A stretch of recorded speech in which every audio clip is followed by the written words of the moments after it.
Jackson, I had an opening question in mind, but I think you just gave me my lead for today with those hundreds of Padres fans screaming your name, trying to get your attention. Yeah, it's a little different than last year for sure. It's kind of hard, like for me, because I love everybody, but I got to take time to work and get to work after myself. So, what's it like today to walk around? I mean, all the fans are here right now and see a ton of kids, adults wearing these Jackson Merrill number 3 jerseys. Yeah, it's awesome. I'm glad everybody's here supporting too. Spring training is not the most fun, but I like it when our fans can make it as much as home as possible.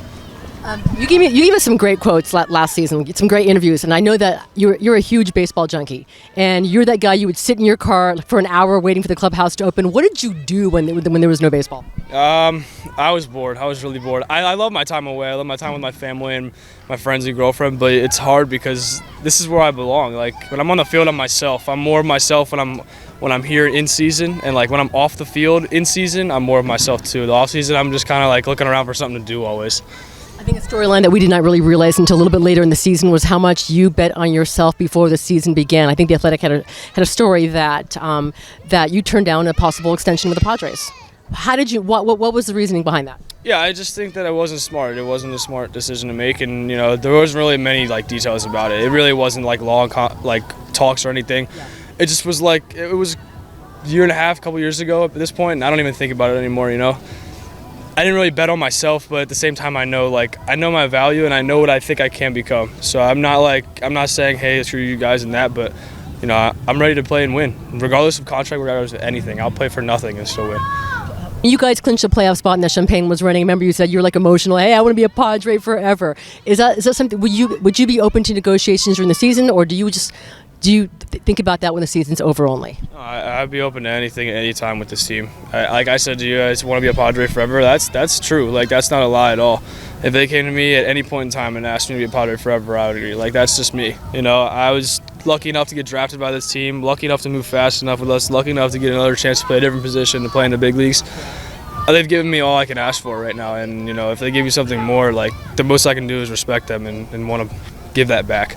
Last year at this time, I did not. If I saw Jackson Merrill, I saw Grand Pauly. Your new guy, your new bromance seems to be Tyler Wade. What's that relationship like? What do you learn from a guy like that? Yeah, I mean he's the man. He's the man, and it pays to have friends on the team. Obviously, I'm younger than everybody by a lot, so there's a big age gap, and it's harder. That's why I was with Pauly all the time last year. Like he's my age, he gets me, but.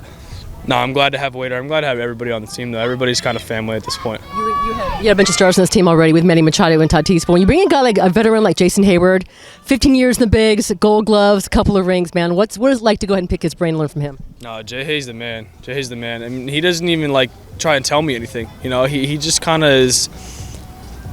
He's a veteran in his own way. He leads by example. So, he does help me on some stuff, like communication stuff, easy stuff that can help us, prevent injury and prevent stuff going wrong. He tells me that. But, to play how I play the game and the way I play the game, he's never going to coach me and never going to try and change who I am. So I like that. You guys traded for Luis Arias during the season last. How much did he change you guys' approach of your approach at the plate? His approach is his approach. That's not us. We have our own approach. We have our Petco Park hitting approach, just line drives everywhere. So his already kind of fell into our plan, if I'm being honest. But he's different.